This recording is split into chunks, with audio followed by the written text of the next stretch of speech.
Good day everyone.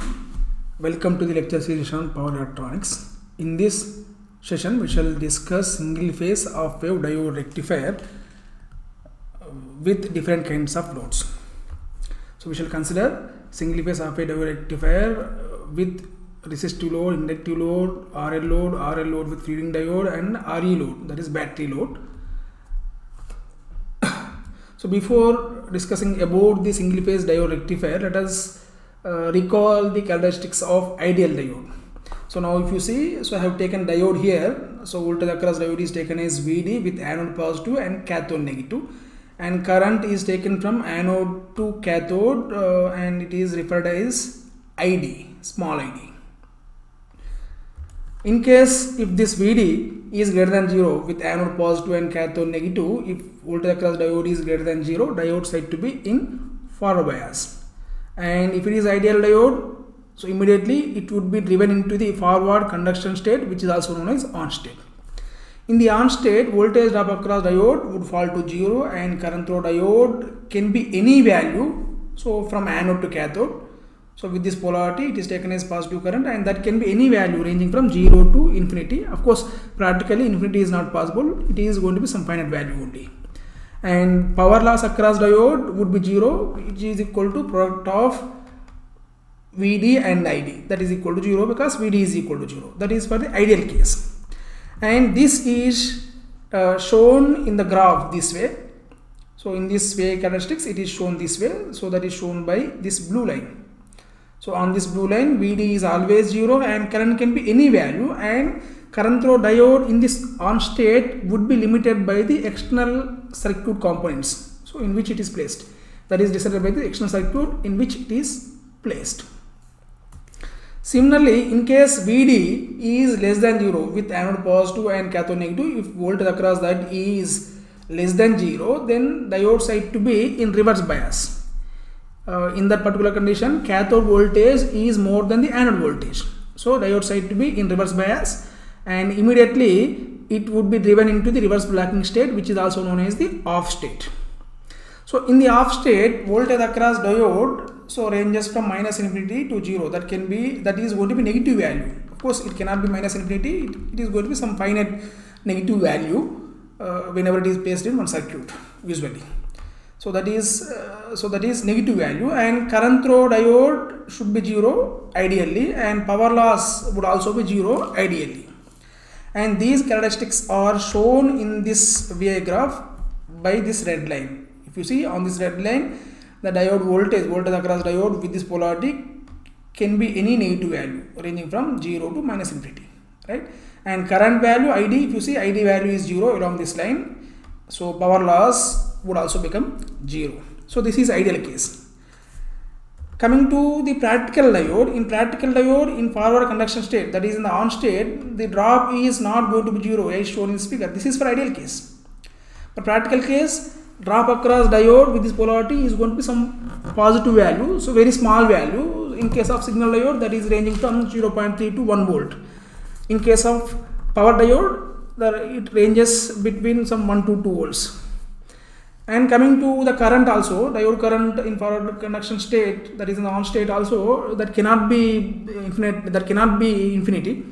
In fact, that is limited by its own rating. Diode current cannot be very large, and the amount of and the value is the maximum value of current flowing through diode is limited by its own rating. So there are two ratings mentioned here, so IDA rating and IDR rating. So that is for average current rating, and this is for RMS value of current rating.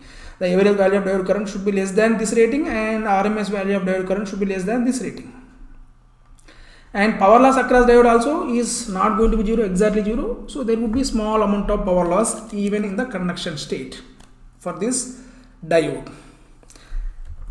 And in reverse blocking state, the voltage, peak inverse voltage, that is the maximum voltage that can appear across the diode in reverse direction, so should not be infinity. That is limited by, once again, the rating of the diode, and the rating which decides the allowable peak inverse voltage for diode is repetitive peak voltage rating of diode. So that is mentioned by VDRM. So it should be less than peak inverse, it is less than peak inverse voltage of diode should be less than this rating. And current through diode also, so is not going to be 0.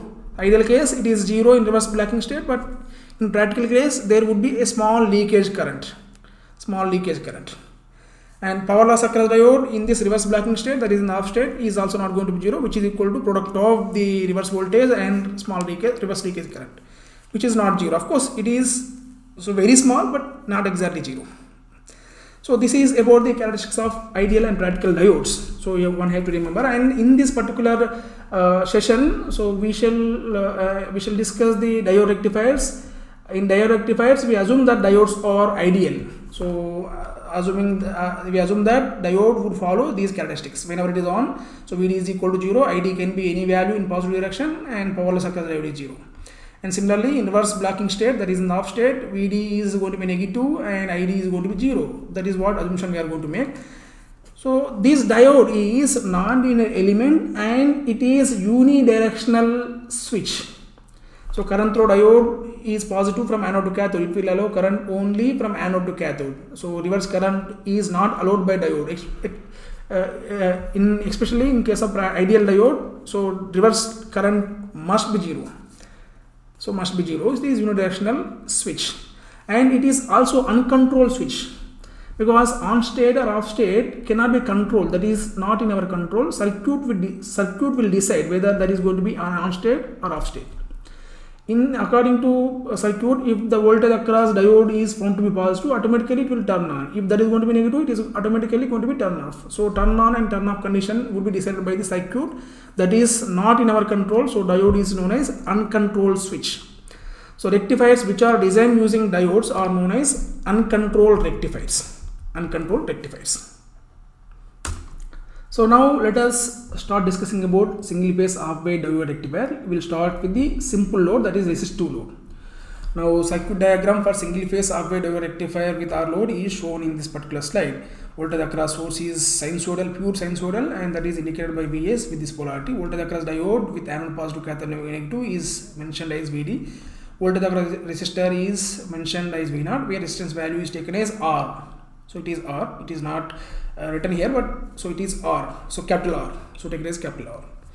Now source, diode and resistor all are connected in series. So current through diode is same as current through resistor is same as current through source. So all currents are same. In case if the load current is 0, diode current will become 0 and source current becomes 0. In case source current is positive, diode current is going to be positive, and load current also going to be positive. That is what one has to remember. Okay. So now voltage across source is pure sinusoidal, is shown in this particular slide. So this waveform, this is the waveform to indicate the source voltage, and peak value is equal to Vm and Vs of t is equal to Vm sin omega t. Peak value is equal to Vm. RMS value is equal to Vm by root 2, we know, and average value is 0, right? For this kind of sinusoidal input voltage. Now for omega t ranging from 0 to pi, so that is during this period, you can see that input voltage is positive. So it is known as positive half cycle. So this is half cycle, and during this half cycle voltage is positive. So this is known as positive half cycle. So during positive half cycle, this diode would be driven into the on state, that is going to be forward bias. It would be turned on. It is going to be turned on, and current would start flowing this way. At omega t is equal to 0, diode is going to be forward bias. So current would start flowing in this direction, that is from source to diode and then to the load, this way. And during on state, voltage across diode is going to be 0. So this source voltage would directly appear across the load, this way. So source voltage is same as load voltage during the positive half cycle. And we know for resistor, voltage across current through resistor is same as voltage across resistor by R. So that is V0 by R. So that would follow, it is proportional to V0. So it would follow the same phase that of the output voltage. So that is equal to Vm sin omega t by R.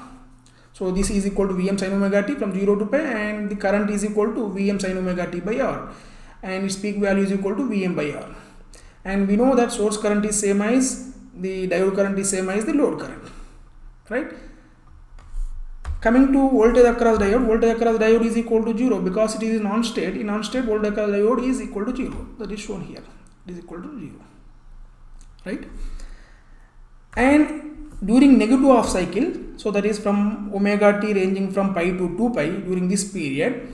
So this diode would be reverse biased. It would be driven into the off state. So current through diode is equal to 0. So current through source and load also going to be 0. If current through load is 0 because it is resistive in nature, so voltage across that also going to be 0. So voltage across load is going to be 0, current is also 0, and coming to voltage across the diode, we know that voltage across load is 0, so this entire source voltage would appear across the diode. So this entire source voltage as it is, that would appear across the diode.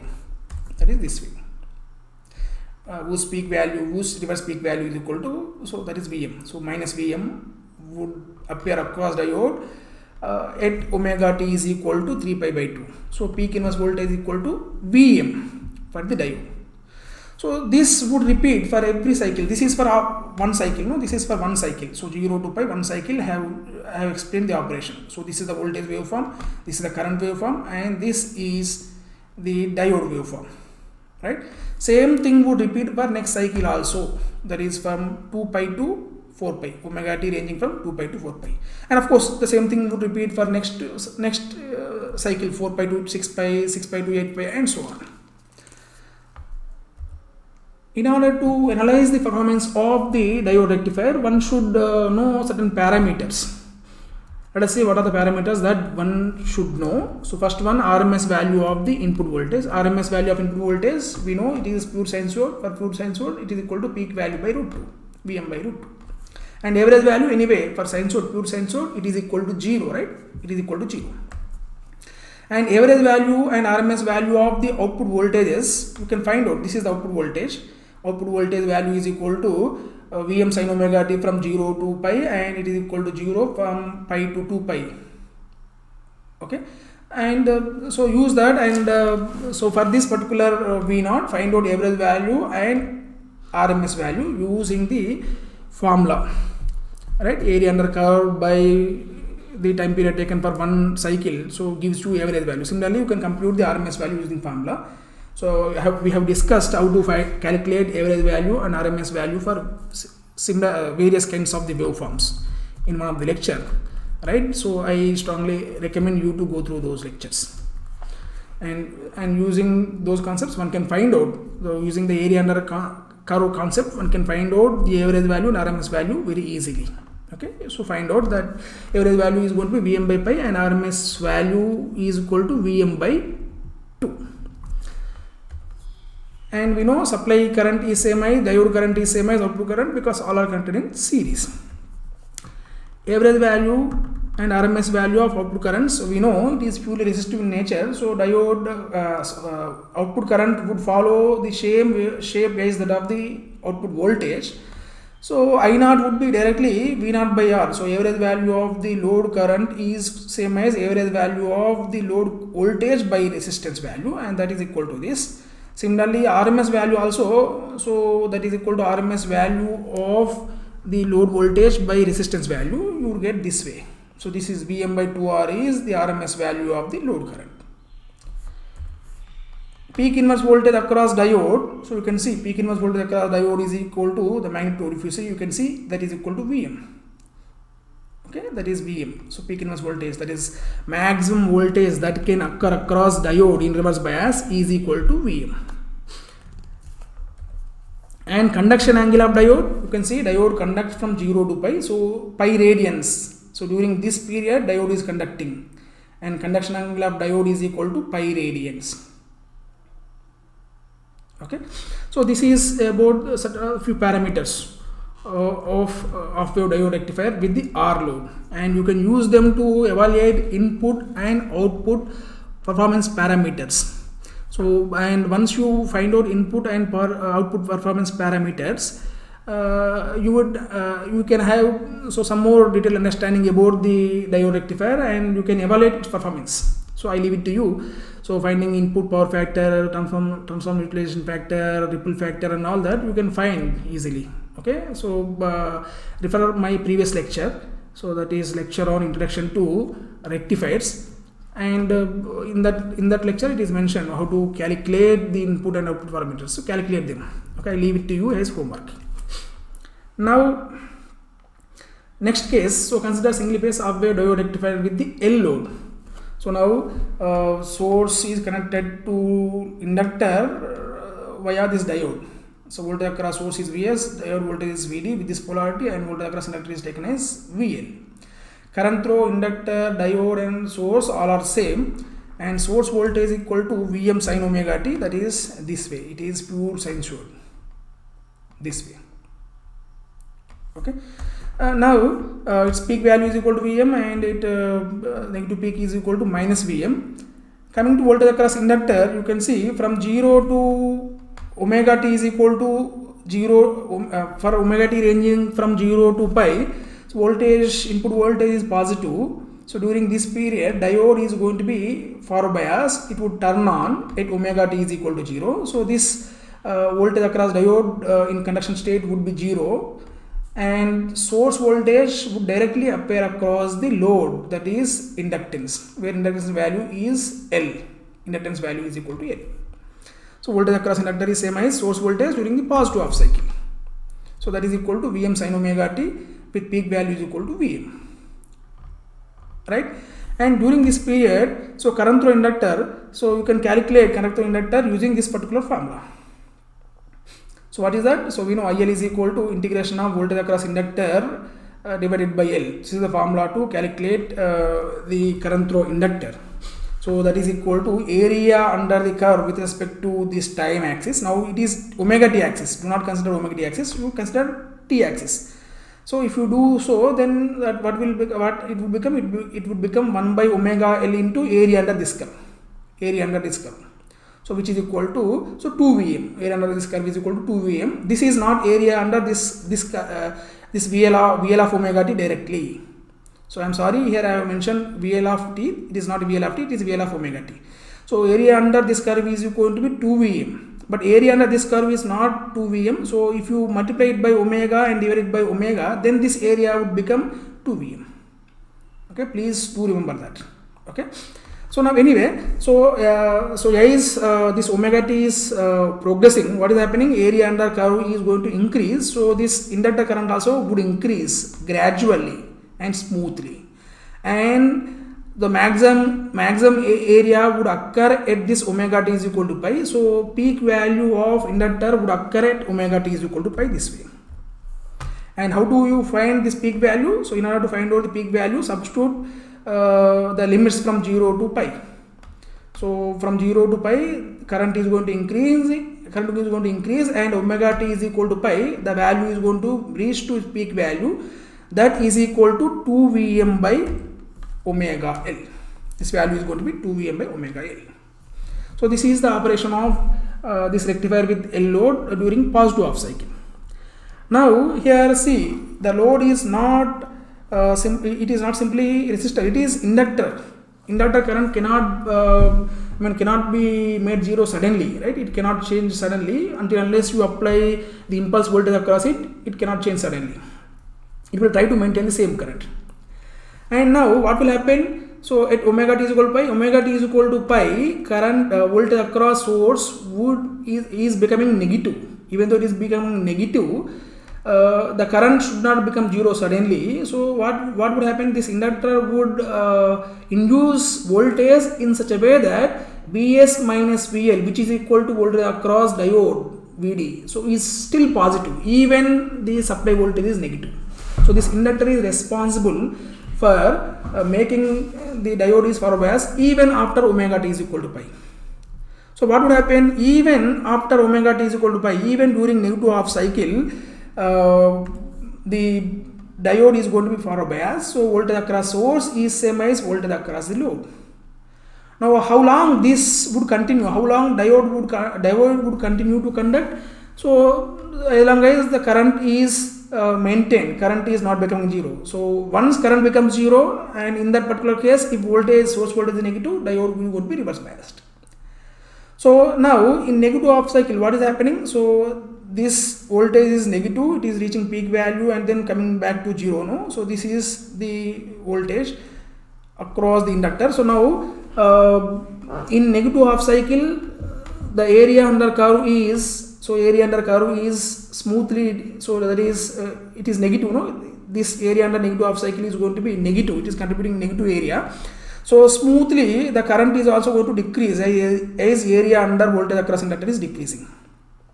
At omega t is equal to 2 pi, so this area and this area under positive half cycle, area under negative half cycle, both are equal in magnitude but opposite in polarity. So net area becomes 0 after 2 pi radians only. So at omega t is equal to 2 pi, the current through inductor becomes 0. So current would follow this path. So in positive half cycle, the area under curve is increasing, so current through inductor is going to increase this way and reach to peak value at omega t is equal to pi. And in negative half cycle, so voltage across inductor is decreasing, so current also going to decrease, and at omega t is equal to 2 pi, the net area, the overall area under voltage across inductor becomes 0, so current also becomes 0. So this is the operation of the single phase half wave diode rectifier with L load for one cycle. And same thing would repeat for next cycle also. Okay, so same thing would repeat for next cycle also. So that next cycle also diode current would increase, the inductor current would increase and it reaches to peak value at 3 pi, and it decreases and reaches to 0 after 4 pi, and same thing would repeat for next cycle and so on. And peak value of diode current is equal to 2 Vm by omega L, and average value is going to be Vm by omega L of this value. Of course, if you find out the actual expression for IL of t, then you will get to know the average value. The average value is going to be Vm by omega L, that is exactly half of the peak value. Okay, so that derivation is not included in this particular lecture, but you can try by your own. So that is equal to Vm by omega L. Average value equal to Vm by omega L. This is the operation of single phase half wave diode rectifier with the L load. And average value of voltage across inductor, you can see for complete cycle the area under curve is 0, so average voltage across inductor also going to be 0. So this is fundamental, the concept that one has to remember for inductive loads. Whenever inductor is involved, so if average voltage across inductor, so usually has to be 0. If that is not 0, then for every cycle the net area is going to increase. If net area is increasing, then automatically the current through inductor also going to increase, and for infinite number of cycles current through inductor would increase indefinitely. So which is not the case practically. Average value of voltage across inductor usually must be 0. Now let us find out certain parameters of single phase half wave diode rectifier with the L load. Supply voltage is same as the load voltage, both are equal. You can see here supply voltage is same as this load voltage, right? Both are same. So average and RMS value of output voltage is same as average value of supply voltage and RMS value of supply voltage. So average value of supply voltage is 0, so V0 is 0. Average value of the supply voltage is Vm by root 2, so average value of RMS value of the output voltage is equal to RMS value of supply voltage equal to Vm by root 2. And we know supply current is same as diode current is same as output current. There is only one path, so current through all of them all components must be same. And average and RMS value of the output currents you can find. So average value of output current is equal to Vm by omega L, and RMS value is equal to 1.225 into this I0. Okay, this derivation is not discussed here, but you can try. Okay, you can try and you can derive it. Coming to peak inverse voltage across diode, so diode is not at all reverse biased. You can see for entire cycle, complete cycle, it is forward biased. So even in negative half cycle, diode is forward biased. Why it is forward biased? Because of the inductive nature of the load. So load is purely inductive in nature. So as long as current through inductor is not becoming 0, you cannot. So diode is not going to be reverse biased. So diode is always forward biased because of the pure inductive nature of the load. Okay. So this is about the half wave diode rectifier with the L load, and we know conduction angle of the diode. See, the inductor current is same as the diode current, and diode current is exists for entire cycle 0 to 2 pi. So conduction angle of diode is 2 pi. And using these parameters, one can find out input power factor and other input and output performance parameters. So I strongly recommend you to derive input and output performance parameters and evaluate the performance of the single phase diode rectifier with the L load also.